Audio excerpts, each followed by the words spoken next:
Welcome to Rates and Barrels. It is Monday, April 14th. Derek Van Riper, Eno Saris here with you on this episode. We got some big injury news for the Cubs. Justin Steele is going to miss the rest of the season. We'll dig into the implications of that and talk about a Cubs team that is putting a lot of runs on the board. We've got a return from Spencer Strider coming up later on this week. Got a few mailbag questions. We're going to take a look back at where the money went this weekend, talk about a few players that are on the move from a fantasy perspective, and see if there's some goodness to come from the recently added batch of players. Before we get into that, Eno, how was your weekend?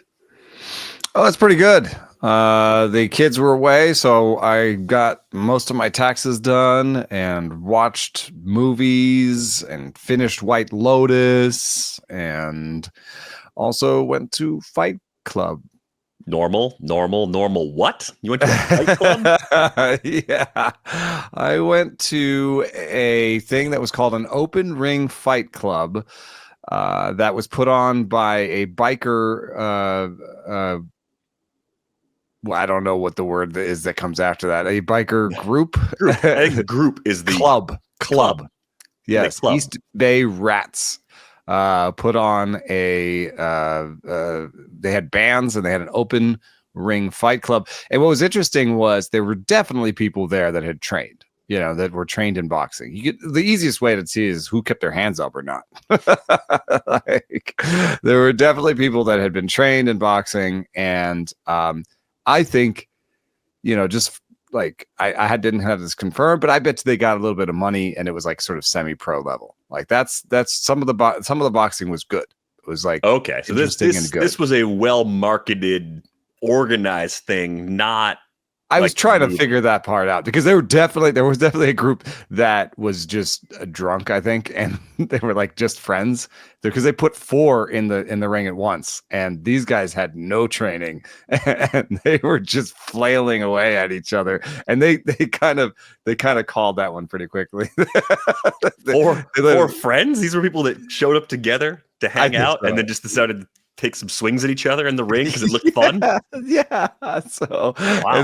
They had no training whatsoever and looked pretty foolish out there. They called it after, I think, just one round where they're like, this is enough of this. But, they kind of dispersed the two where there was one that they probably let go on a little bit too long. There's a guy who got hit multiple times and at the end was just out on the canvas. And I was like, should have called that one earlier. The other thing that was interesting is one guy, it was a pretty good one. They were both looked like they trained. They were both big. It was like maybe the heavyweight round, of the evening. And one of them hit the other guy in the nuts, and did it right after. So he got in trouble for like punching while they were hugging, and the ref told him to stop doing that. And the next time they were hugging, he punched him in the nuts. And the other guy was like, I'm out. I'm not dealing with this stuff. I'm a better boxer than his. You guys all saw that. I'm out. Damn. So anyway, it was a lot of fun. You don't get to be that close to a ring at professional boxing unless not unless you pay a lot of money. You know some people. So we were like right up on the ring. We were like second row, basically, just watching this, and it was interesting to see, dynamics up close. And it was. I thought it was a great time. I don't know how healthy it was for the people who fought, but and I was like, I wasn't sure if I had to fight. And they did say at some point over the announcer, "This is your first night at Fight Club. You have to fight." And we were like, this might be a good time for us to leave. Like quietly, like, oh, sorry, we thought this was something else. It was a well attended enough event that nobody noticed that we left, but we got to interact with the fighters too. That was another funny thing. I talked to 2 fighters after they left. Like, I got the whole story on why that guy left because we couldn't really hear. You could see he's mad and he's walking off. So I caught him and I said, what happened there? And he told me the story. So anyway, it was a good time. And it had this feel of like this guy next to us in the group next to us just took his shirt off and went in the ring. And we were like, oh my God, he just like decided to do this. And then he got in the ring and was super polished and like knew what he was doing. So we were like, he's been trained before. He knew what he was doing. I can't top that. I mean, I did all normal stuff this weekend. The weekend was boring by comparison.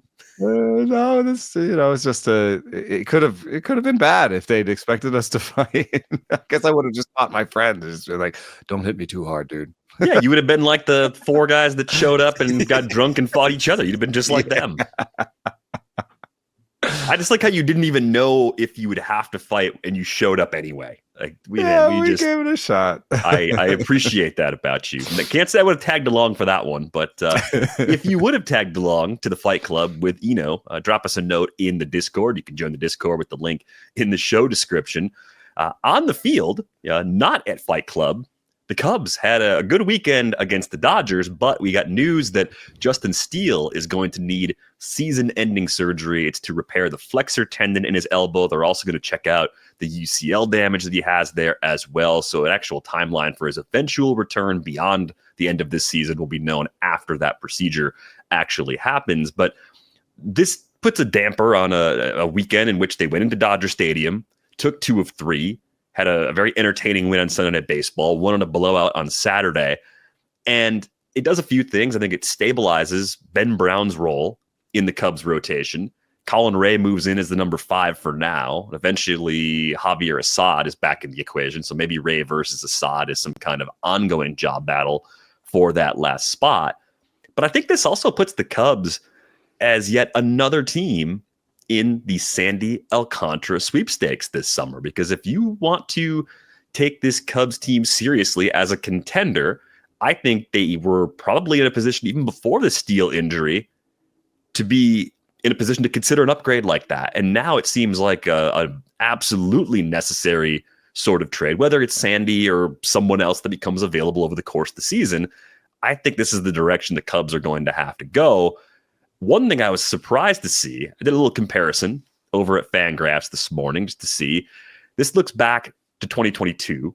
So it's the 4 seasons in which Justin Steele has been a full-time starter for the Cubs. You'll see the difference in WAR favors Sandy Alcantara by about 3 wins, but Sandy's thrown 128 more regular season innings during that span. Little better whip for Sandy Alcantara, both similarly low ERAs in the low 3s. Sierra's identical at 376.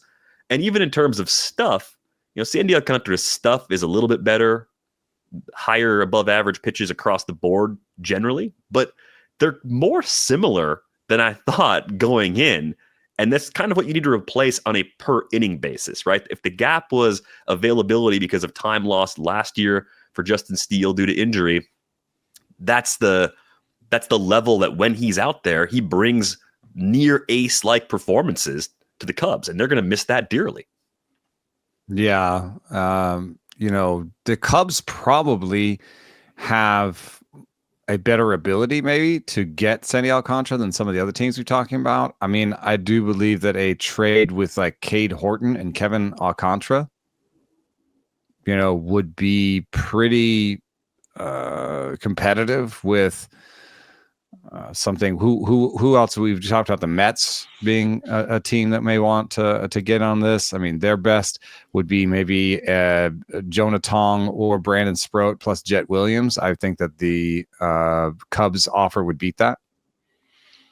Yeah, I think the Cubs are positioned where they have quantity in their system, probably a few more guys than they'll eventually have room for at the big league level.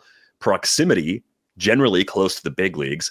And we've seen the Marlins in recent years, maybe different front office regimes too, but even with the trades that they made in year 1 with Peter Bendix, maybe favoring either the quantity option, the guys that are almost big league ready, or taking the flyer on further away prospects. So it might not take top 25, top 40 prospects even to get a deal done. And the Cubs have a lot of guys that tick boxes.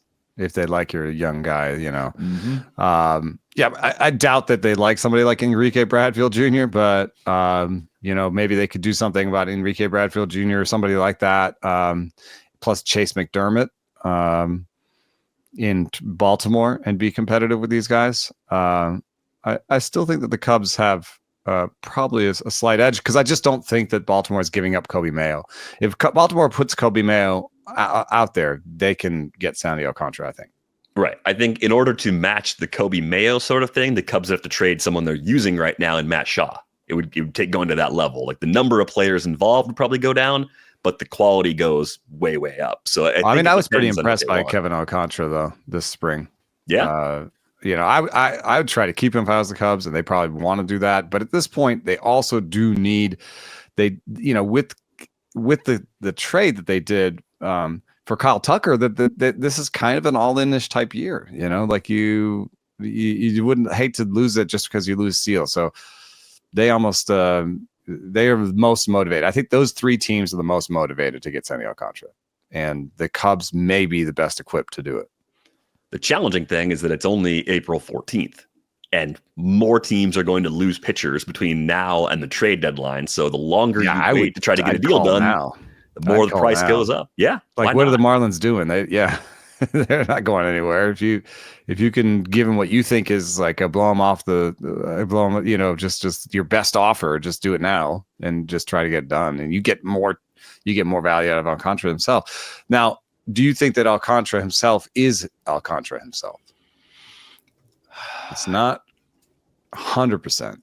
He's not. Yeah. Sandy Alcantara is not quite all the way back yet, but at the same time, what are we looking at? 3 starts so far?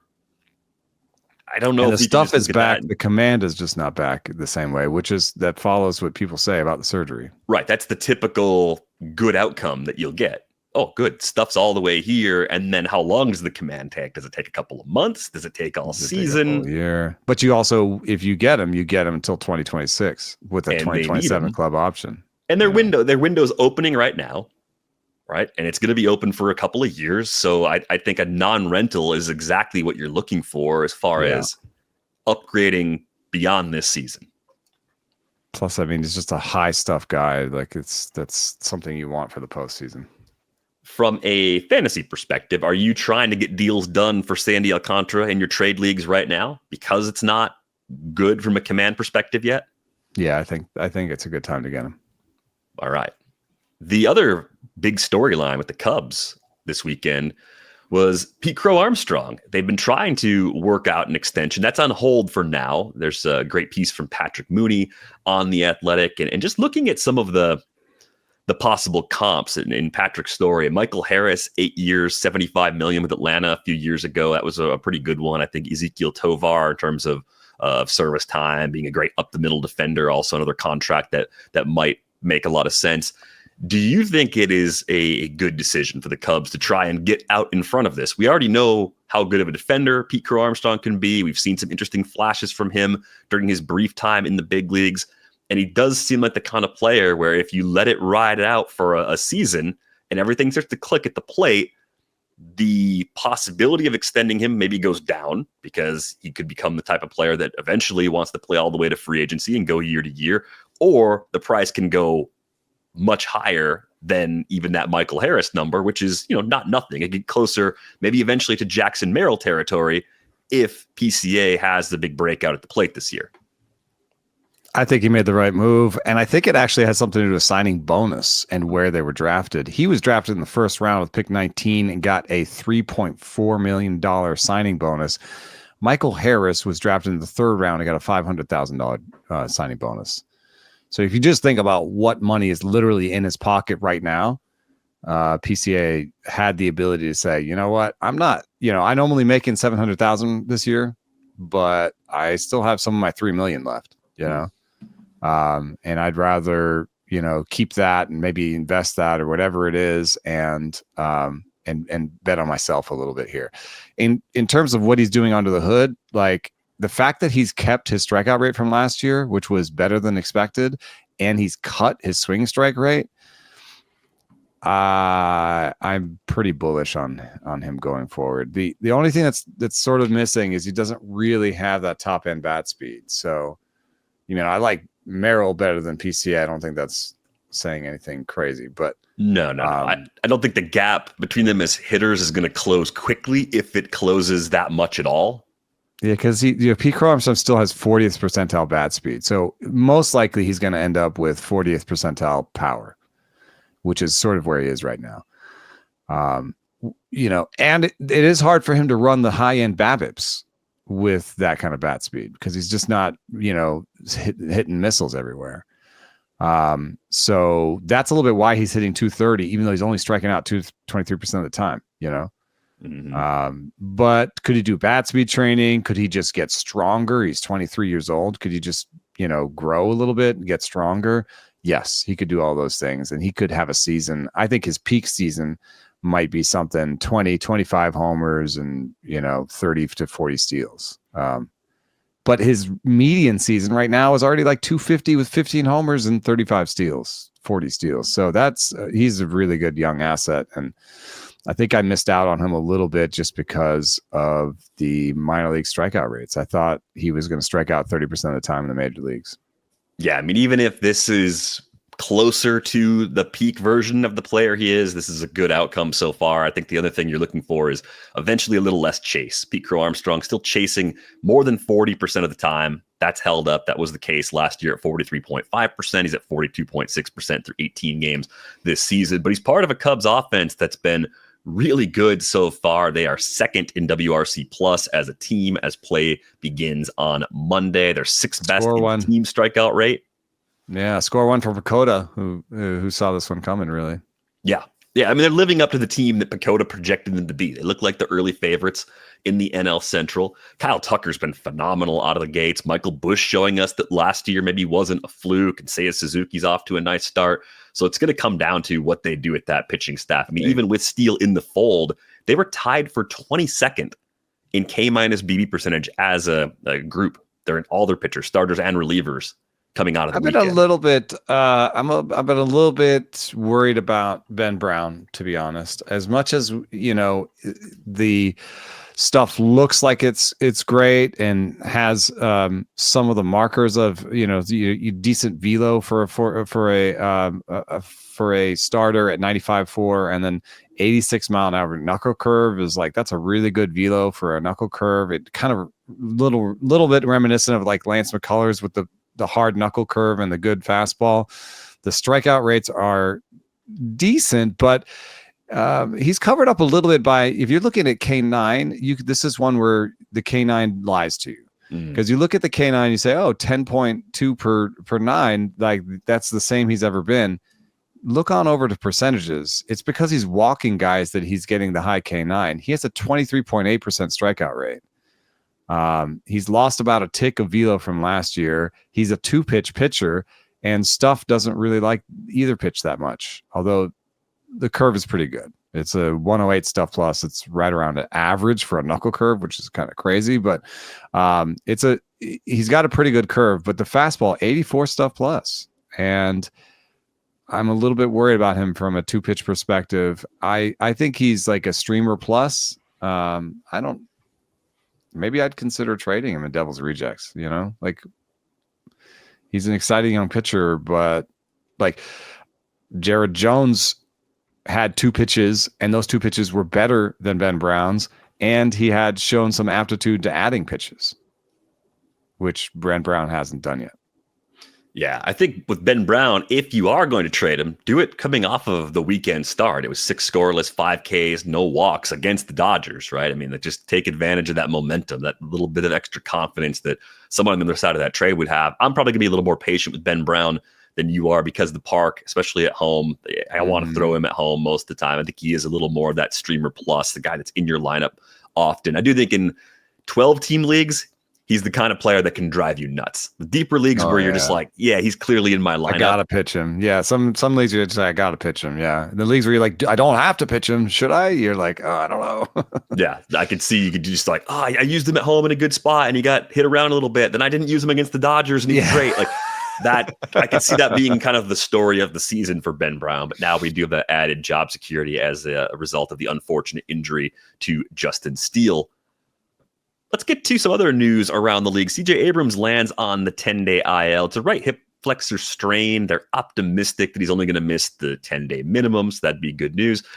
I just wanted to use it as an opportunity to check in on what he's done at the plate so far. 4 homers, 4 steals in 11 games. Hasn't been caught in the base pass. 244, 289, 585. Interesting to see the hard hit rate right in line with the career norms, 38.7%. 16.1% barrel rate, which made me jump over to the ground ball column, only to find that the ground ball rate's actually up a little bit. So I think it's just a fast start for a good player, but the kind of fast start that CJ Abrams needed given the way his 2024 ended. Yeah, I know. We try to use metrics that are useful, and even now it's kind of hard. A lot of these metrics, like barrel rate, takes about 50 balls in play. He's at 31, right? Hard hit rate is something like 50 balls in play as well. If you're looking at K percentage, you kind of want a month. Even looking at something at chase rate, we figured out it's 200 pitches outside the zone is what you need. And since pitchers throw about 50% in and out of the zone across the league, you could just basically say 400 pitches overall. He has seen 181 pitches. So it's really hard to talk about any of these numbers, as being predictive just yet, even if those are the numbers that have the most signal in them right now, right? Because they're the ones that are about to become significant. But I do want to point out one number that is not predictive in any way, but somehow seems meaningful: the negative number in his defensive column. I don't know what that means just yet. I don't think that they have the organizational depth to push him off the position, but I don't think he's going to be a shortstop at 30 years old. And I don't know where that line is, but I do think that he's going to be pushed off the position at some point. They have a shortstop, Brian Cortesia, whose ETA is 2031. That is their best shortstop, according to Fangraphs.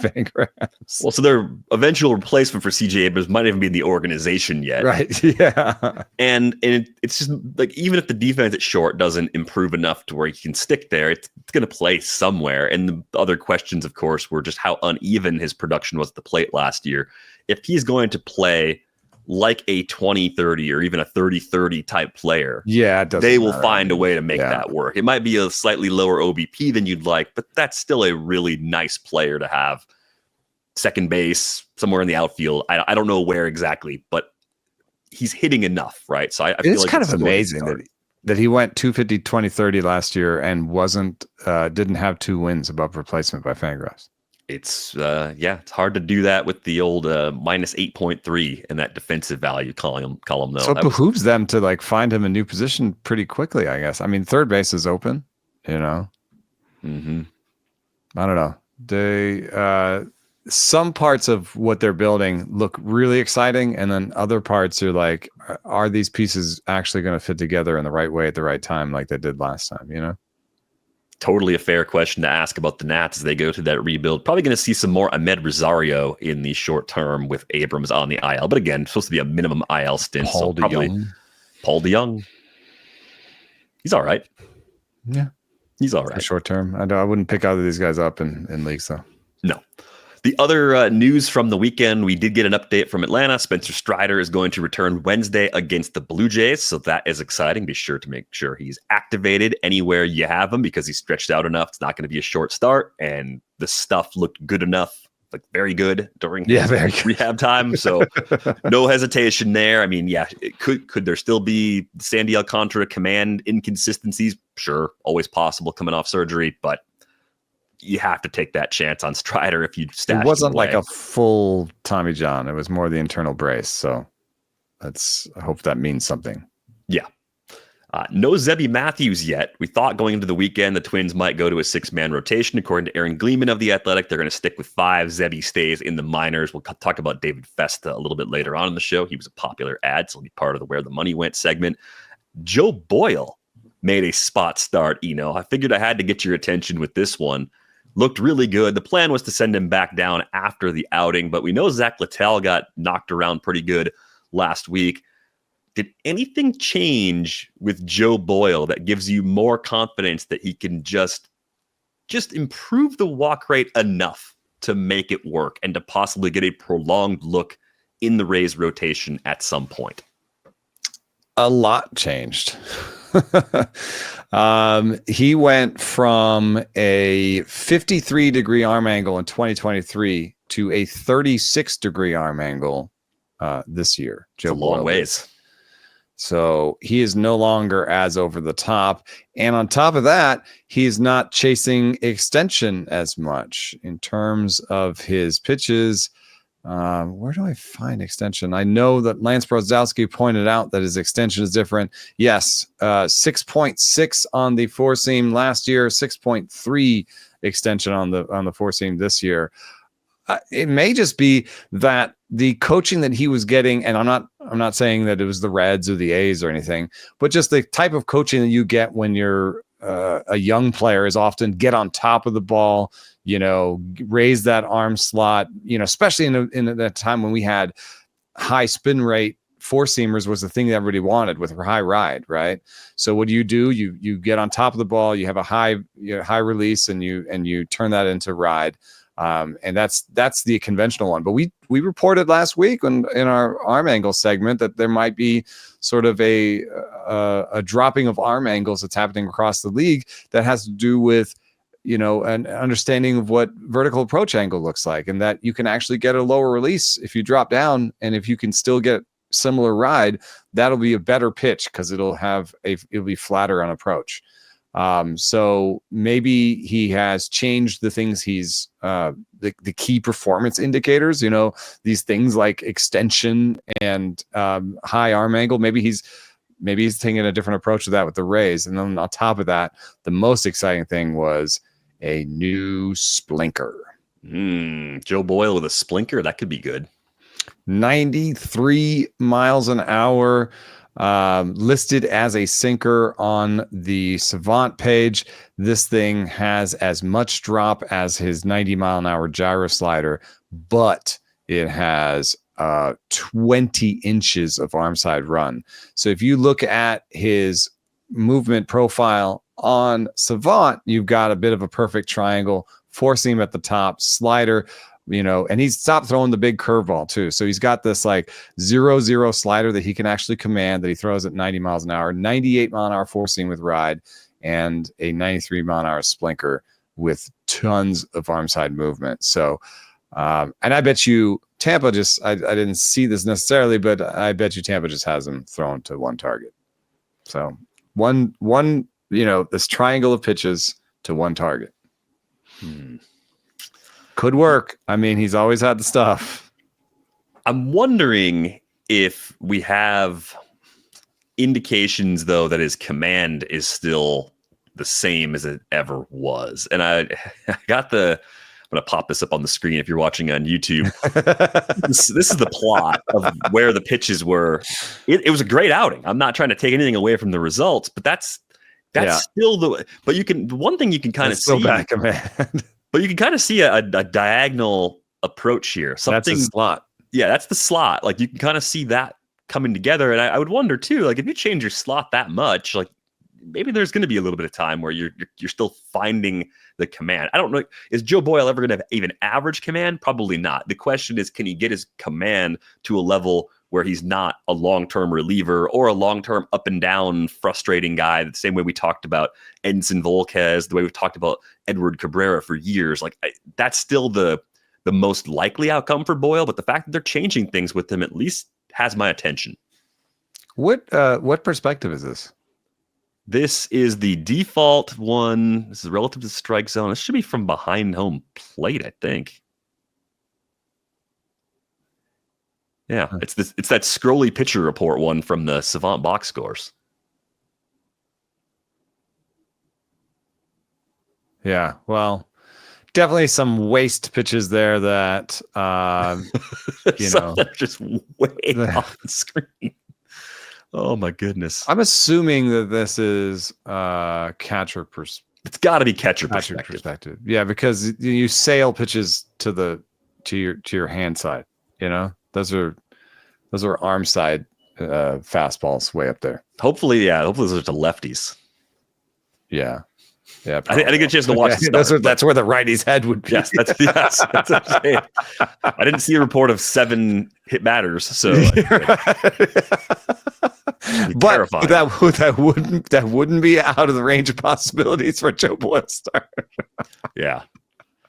And nevertheless, I'm excited to see where it goes from here. And I think what we would see, if there's legitimate improvement, if he stays at Durham and keeps working as a starter, you'll see a walk rate that eventually comes down a little bit. Maybe you'll see a location number at AAA that comes in a little bit higher. Instead of being in the 70s, maybe he gets into the 80s or 90s with that number over time. That's what you're looking for, I think, long term, if you're trying to find a way to get Joe Boyle onto some deep league rosters. But nice to see him have a good start against Atlanta in that assignment on Sunday. Another takeaway from the weekend, Chase Mydroth broke up a Garrett Crochet no-hit bid in the 8th inning on Sunday because, as our friend Jason Stark likes to say, baseball. Mydroth, though, Mydroth's got something going on. I think that, yes, elite plate discipline. He has, it's only 10 plate appearances, but a 9% chase rate right now. And that does line up with what he does.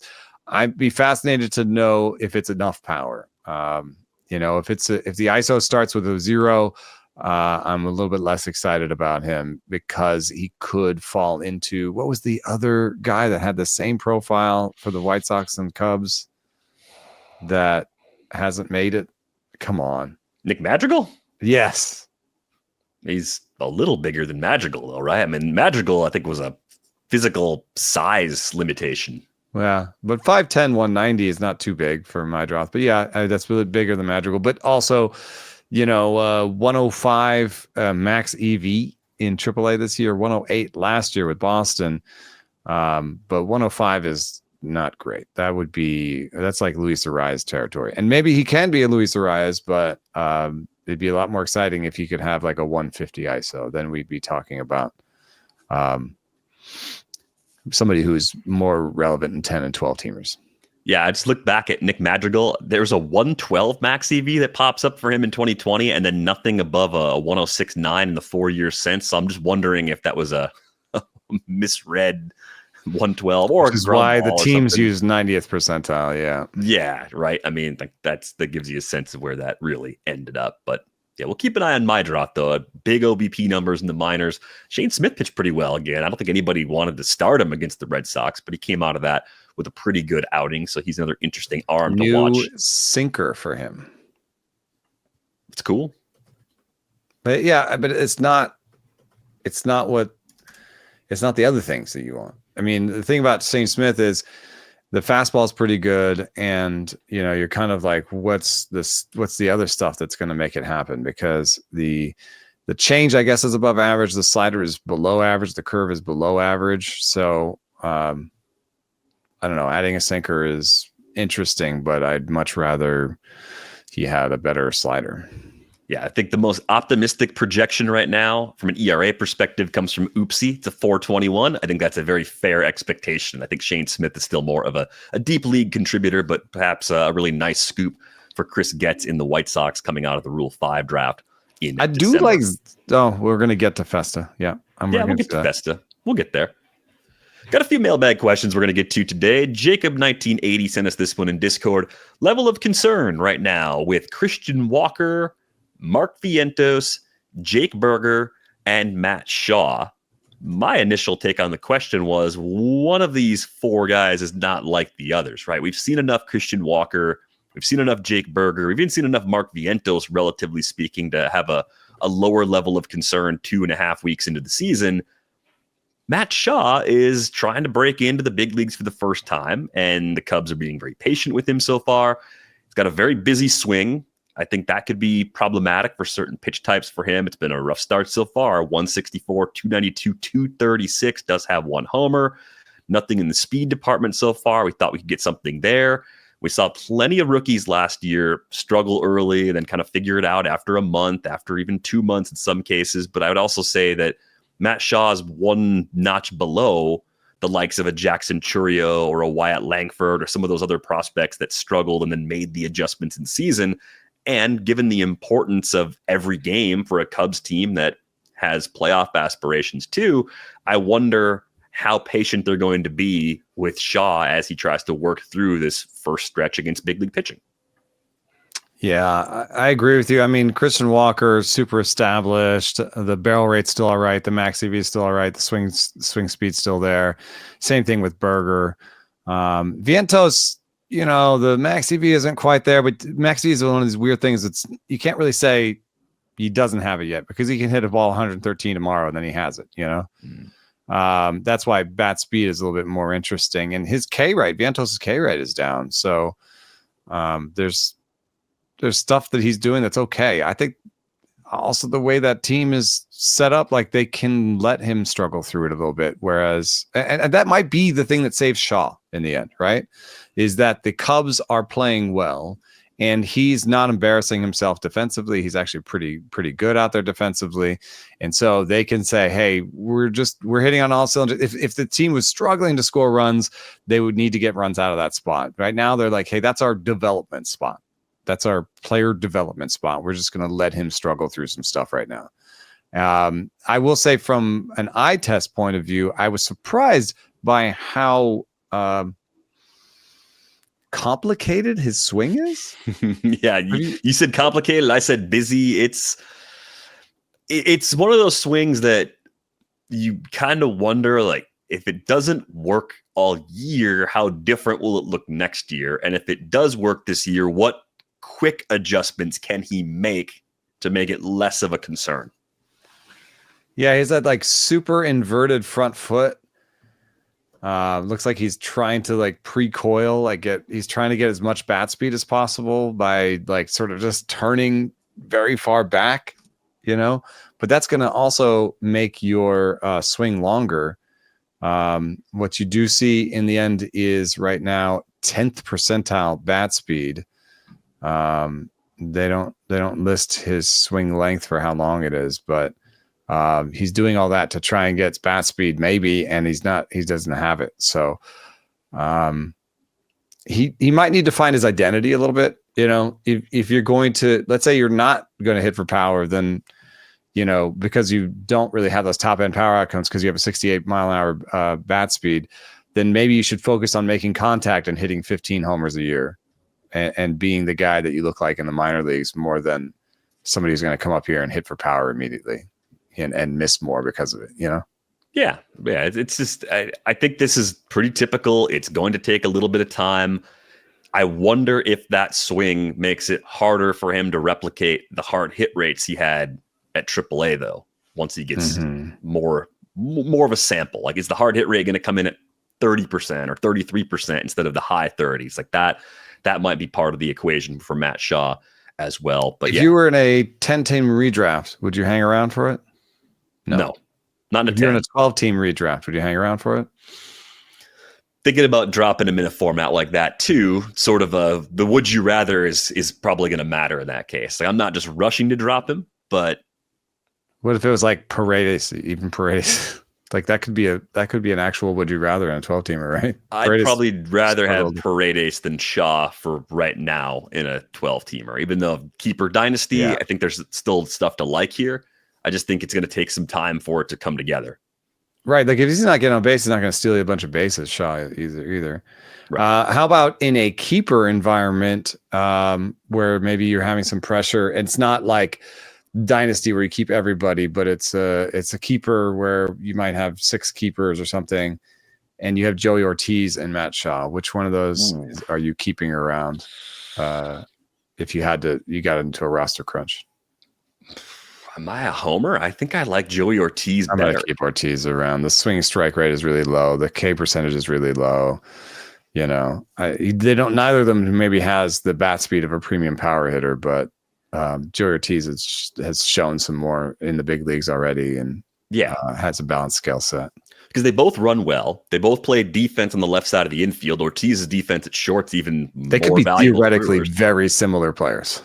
Right. And maybe that's what the lesson here is, like, it's lowering expectations for Shaw relative to what he did in the minors last year. The ceiling might not be as high as the minor league production was last season. Because we didn't have bat speed numbers and we didn't have exit velocities the same way we do in the major leagues. Yeah. Still a good player, still has plenty of value, but I want to see how patient they are with him. If this turns into a month or even 6 weeks where he's performing like this, then I do think the possibility of a demotion and eventual recall is absolutely in the cards for Matt Shaw. For what it's worth, I think this season they've played Justin Turner at third base once. That was on Saturday. It was against a righty, against the Dodgers, when they gave Shaw a day off. But Shaw's only had 3 days off out of 18 games so far, so the playing time share has been good. They've started him in 5th in the order for those 2 games in Japan, have dropped him to 8th and 9th, though, in every game since. So he's already in that like less pressure sort of role in terms of how they're using him. They don't have a lot of other adjustments left, I guess, is the main concern that I would have here with Shaw. But Berger, Vientos, Walker, not as worried. A little more track record there to go off of. Thanks a lot for that question, Jacob. We've got a question from Nassim about the early struggles of Tomoyuki Sugano. And Sugano had a lot of success in Japan. We talked about him when he signed, a lower K rate pitcher, comes over late in his career. Better case outcomes for guys with low strikeout rates like that. You might be looking at a Miles Michaelis or a Jameson Taillon, and it's just a question of how wide is the arsenal, how good is the command, and we've seen a handful of starts now from Sugano. What have your takeaways been so far? In deeper leagues, is it worth sort of weathering the early storm from him, or are you burning that roster spot on somebody else? I decided to cut him in a 15-team NFC format this past week, and maybe it'll come back to bite me because I do need pitching in that one, but I just don't think that the upside is there, and I think we should be treating him as a streamer, and maybe even not one of the top streamers. It'd have to be one of the best 2-week starts, I think, for me to be really that interested. And what it comes down to is this: I put together this, or you helped me put together this thing. On the left is Sugano, on the right is Lugo. And so what you're seeing is that, overall there's some similarities here. Sugano has a 92 stuff plus, Lugo has a 96. They have very many pitches that they throw a lot of. And Sugano, in some ways, you could almost be like, is Sugano's profile better than Lugo's? Because he has more pitches that are sort of 90 stuff plus, like 90 to 100. But I would say to Zetsu that the biggest missing thing in Sugano's profile is an out pitch. He does not have a pitch to get a whiff on when he has 2 strikes. He can get you to 2 strikes with foul balls, miss hits, called strikes. He does have that ability, but he cannot punch you out. Like, he's had outings with 0 strikeouts. And on the right is Lugo. You can see his out pitch. Everybody knows what his out pitch is. It's the curveball. It's always been the curveball. He's put together things around that out pitch. And so I think that, one thing that you've got to figure out is how wide is the arsenal is a thing that matters. Do they have an out pitch is the other thing that matters. I would suggest even the guy I like, Povich, that, has multiple pitches and is showing command. I'm not sure he has that out pitch either. So you've come around on Cade Povich a little bit, but just looking from Stuff Plus, the only pitch that he has that's above average by Stuff Plus is the 4-seam, which is just really weird. Mm-hmm. So I'm watching him to see if maybe the change is being undervalued by the model. He certainly throws it 17% of the time, and he's gotten some whiffs. But I think Sugano's missing an out pitch, and so what we should have been, we saw some of this coming. I think I had 1 share of him, and I don't think I ranked him very highly, and it was because he was coming over with one of the worst strikeout rates of any Japanese pitchers ever come over. Right. The only other one that was as bad as him was the guy in Washington that totally flamed out. Mm-hmm. Ogasawara or whatever. So I didn't have high hopes, and it's poor velo, poor stuff, and we were just, I think the Baltimore was just hoping that the arsenal was wide enough, that the command was good enough that he could dance around that issue. Also, a little thing is his best pitch by Stuff Plus, Sugano, is the sweeper. And the problem with that is I think the model may overvalue sweepers. So that's already, it's giving him an average sweeper. And I think the problem with sweepers in the model is just that batters are seeing sweepers more and more and more, and they're just getting better at them. And the model has to catch up to that at some point. Maybe when we include, this year's training data on the model and update it again, sweepers will all go down, because that's sort of what's been happening. Right. So then you think about how if that's his best pitch, that pitch is maybe overrated by the model, and it's not a pitch you really want to use as a righty to get lefties out. Yes, that too. Yeah. That gives you a problem with the opposite-handed hitters, and that's the challenge anyway. So I think that's part of the other problem with Sugano is like even that best pitch isn't necessarily good for lefties. Yeah, he may have 2 splitters, but that's just fine. You got more meh pitches. Mm-hmm. So yeah, it's a tough one. I think there's only so far that this is like there's a certain segment online that this is like Sugano's like their wet dream of a pitcher. He doesn't need velocity if you can put the ball where you want it and have a lot of pitches. See, how did that work out? No, I think you still need to have a little more, or you need that out pitch, and that's something Sugano just has not shown us yet. Seems unlikely that one's going to turn up here now that we're a few starts in to seeing him stateside.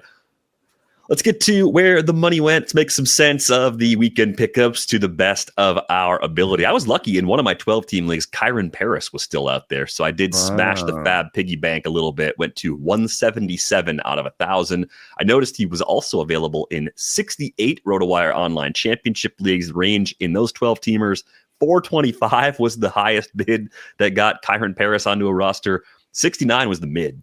So there was definitely interest anywhere he was available, and for good reason, as we talked about last week. But this was Zach Veen week in the online championship. A lot of people chase Zach Veen. We talked about some of the limitations, and we never know how patient the Rockies are going to be with their young players. That's, to me, the hardest thing about figuring this out, is if they're just going to let him play, the home streaming aspect might be enough for him to stick on rosters, even if he has more swing and miss than we saw at AAA to begin the season. Like, all of those things could still happen, but I didn't find myself all that excited about Veen after our conversations last week, so I passed on him completely. Yeah, and I think it must be hard to be a young player, even just dealing with the difference in pitch mix home and away in Colorado. I doubt that it's as crazy with Colorado Springs, because I don't think that they're dialed in for winning games in the same way. They're not trying to compete the same way. Their pitchers in Colorado Springs are just trying to get their best stuff numbers and, the best K- BBs and whatever. They're not necessarily trying to win those games. Whereas now the pitchers he's dealing with, they're throwing a completely different mix in Colorado than they're throwing anywhere else. And he's got to figure that out. That's how you get a 24% swing strike rate in your first 23 plate appearances. But we looked back at his old swing strike rates in the minors, and they weren't as good as his strikeout rates. So this was a prime candidate for me, for someone who could have his strikeout rate explode in the major leagues and be more of a 28, 29% strikeout rate guy, as opposed to the 24 and 26 we saw in the minor leagues. So give this guy a 28% strikeout rate, and his projections are even worse. If he has a 28% strikeout rate, he's a 220 hitter with a below 300 OBP. And then you're just rostering him only for steals, basically. Yeah, I think that's pretty much the thing you're chasing in the short term with Zach Veen. Dylan Dingler was a popular pickup even in the 12-team online championship, because there are 2 catcher leagues. Jake Rogers down about a month with an oblique strain, and Dingler's put up good numbers in the minors pretty much everywhere he's been, at least eventually, from a power perspective. Last year, just 71 games in Toledo, popped 17 homers, had a 308, 379, 559 line, had a little bit of spot duty with the Tigers, didn't do a ton with it, but he's played well early on this year. And I think he's good enough, even though Rogers is a great defender, I think Dylan Dingler is good enough to make it more of a timeshare once Jake Rogers comes back. I think he actually looks a lot like Jake Rogers in the numbers. He's a 230 guy that would hit you, if you gave him 400 plate appearances, might hit you 18, 20 homers. Yeah, I think there's maybe a little more ceiling there, but I don't know. We'll see. We'll see what happens once he comes back. He's at least a streamer, though. Like, he's at least a useful short-term option if you've been banged up at catcher. Yeah. I wonder if I should have dropped Andy Rodriguez for him where I had the opportunity. But just to check in with Andy Rodriguez, he's playing a lot of first base. He's playing all over. He's a switch hitter that always has the platoon advantage. The swinging strike rate is good. And the exit velocities were better in the minors. So you think he might be able to recover that. I am still in on Andy Rodriguez, even though he's done 0 with his opportunity so far. So I would not have made that decision to move on. Although I want to point out that Dylan Dingler is an 80 grade name. It's straight out of a porno movie. Yeah, I mean, I guess I wasn't thinking about that, but well, anyway, David Festa was a big pickup this weekend, and we and we being me and my co-owner JH in the main event, we're having long discussions about him versus JT Ginn. And Zebby Matthews, and somebody maybe like Easton Lucas, and what the appropriate amount of investment would be. David Festa went for 112 out of $1,000, and that was too rich for us, and we saw that one coming. We put some make good bids on them. We thought we were going to actually win JT Ginn, who has changed his arm slot a little bit, and has changed his sinker, has changed his split. Like he looks entirely different, and he's up 2 ticks. Just a note, he was 112 stuff plus after the day after his debut, and then it went down to 100 stuff plus the next day once arm angle was no longer imputed. So what we're working on, and that's really annoying, and I'm annoyed myself, but it's just, the work of dialing these models in. Our model's more predictable when we put arm angle in, but arm angle is run the day after. So what we need to do is, for people that have an existing arm angle, we need to use that. And if there's no existing arm angle, we use the model that imputes the arm angle. And so that's our pledge. That's what we're working on right now. I still think 100 stuff plus from JT Ginn is interesting because David Festa is at 98. Zebby Matthews is likely to be there. I think that these guys are all, Easton Lucas, they're all guys that are sort of high 90s, average-ish stuff, where you start looking at things beyond just the stuff, right? And for me, Zebby Matthews, largest mix. He's the guy I want. I don't know if I'm going to go to the hundreds to get him, but he's the guy I want out of the names we've said so far. David Festa is a 2-pitch guy where the slider's only okay. I know he throws a changeup, but it's not good, and he becomes very 2-pitch at times while he's going through lineups.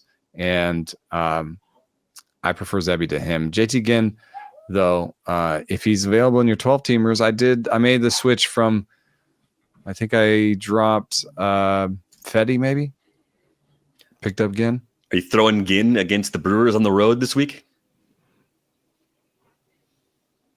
I picked him up in our league that we have together with the winners from last year. The Winners League, in which I am last place, which is phenomenal. Love it. Off to a fantastic start. Love being last. I was first for a while. I'm third now. I'm Ginn versus Bender right now. This is what I'm debating for the week, and I'm like second to last in saves, so I may use Bender over him.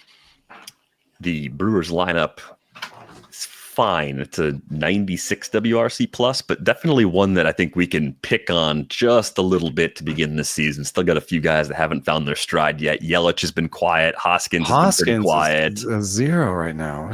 Ortiz hasn't found it quite yet. So I do think you can roll kind of averagey starters out there against them, and until they give you a reason not to, at least for deeper leagues, 10, 12 team league, maybe you're not picking on them with JT Ginn. But I think Ginn and Easton Lucas are really similar in value for me. I think I like Ginn just a tick better if I had to choose. I think he'll run into a few easier matchups along the way, and I think that's the difference, even though we are worried about how the ballpark in Sacramento will play eventually as the weather warms up.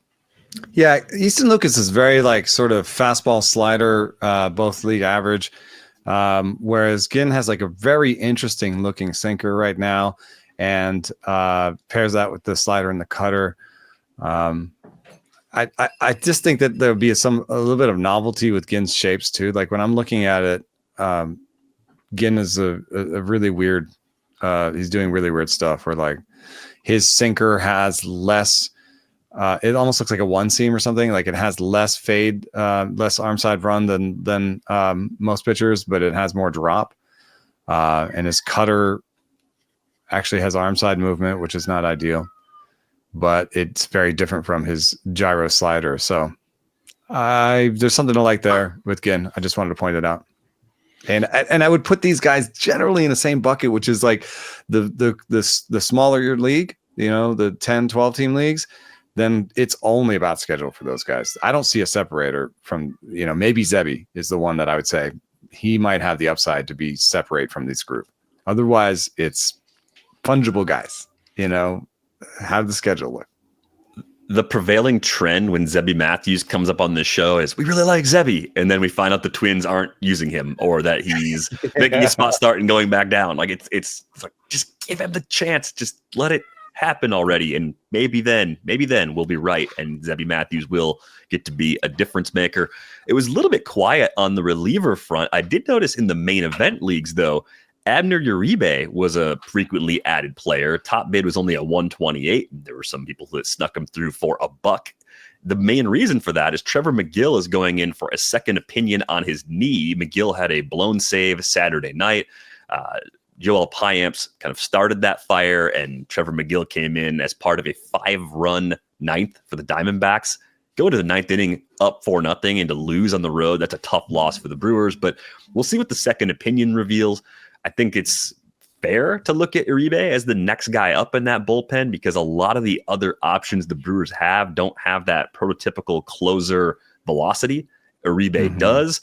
And the thing we've seen early on this year, 13% swinging strike rate and less contact when he's in the zone as well, right? So a little bit of improved control, more swing and miss, even inside the strike zone. I think the confidence they showed by making him their first closer last year when Devin Williams was down gives me a little bit of an indication they want to bump him to the front of the line or at least put him in the mix if McGill ends up on the IL.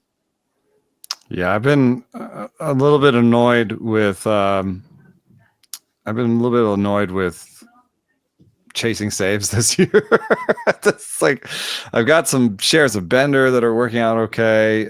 Some Chapman worked out okay. I've got a ton of Jose Alvarado that I had been adding during draft and hold season. But Cincinnati has been killing me a little bit. I decided finally that it was Santillan that was going to be the closer, and now it looks like it's Pagan. I don't believe in Pagan at all.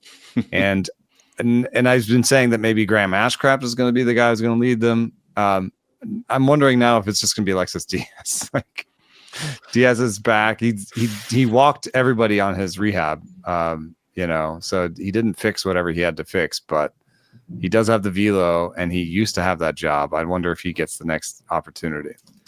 Might be activated on Tuesday, according to the latest update. I've never seen it. I definitely don't see it right now, and I feel like they really soured on him. So I've been trying to temper my expectations accordingly. One of the Reds thing before we go, Noelvi Marte started back-to-back games on Saturday and Sunday. He's back on the roster now. I kind of like the idea of him being a bounce-back candidate. It was a lost year with PED suspension, injuries a year ago. It's his own fault that it was a lost year, but nevertheless, this is a guy that could come back, provide some much-needed life in that lineup. And I think Noelvi Marte ends up being maybe a sneaky pickup in some of the leagues where he was already scooped up, and maybe he's still out there in quite a few places. That's right. Where has he been playing? Third? I think it's third. Let me pull up what they did defensively. Jamer's been brutal. Like Jamer Candelario just has not. And CES has also been bad. CES got a little banged up this weekend too. Yeah, both starts came at third. They moved Candelario over to first on Saturday and Sunday with Marte playing third. Candelario. Oh, this looks terrible. Oh, this is awful. I mean, it's the worst swing strike rate of his career. It's the worst barrel rate of his career. It's the worst max EV of his career. It's the worst hard hit of his career. He's pulling 64% of the balls he's hitting, and he's pulling them on the ground. Oh, this is awful. And I know these are not all predictive, but for a 31-year-old that was bad last year, this is bad news. I also, think Noelvi Marte just deal. Has to. Yeah. But it's the last year. No, it's not. No, one more year on it. Oh, God. So I don't know what they're going to do with him, but that's, I think the easiest, the sort of low-hanging fruit for Noelvi Marte is making Candelario a bench player. I think that could be part of the equation. We'll see if CES needs any time on the IL or anything like that. But the Reds are 28th in WRC plus as this week begins. This is a team that's supposed to be good offensively, or at least average. So I think they might have a little bit of pressure there to make that change and see what Noelvi Marte can do. I wish I had been a little more prepared for Noelvi Marte's return going into this weekend's pickups, but I don't think I missed him everywhere. I think there's still some leagues where he's going to be available for me next time around, and that'll come with the benefit of seeing how he plays in these next couple of series. As I mentioned up top, you can join our Discord with the link in the show description. Let us know. Would you have tagged along with Eno to that fight club? Because I definitely would not have been in that one. I say, hey, I'll catch you next weekend. We'll tell me how it went. Or if you also went to a fight club this weekend, send us your reviews. Maybe if you got dragged into the fray, let us know. You can find Eno on Blue Sky, enoceris.bsky.social. I am dvr.bsky.social. Thanks to our producer, Brian Smith, for putting this episode together. That's going to do it for this episode of Rates and Barrels. We're back with you on Tuesday. Thanks for listening.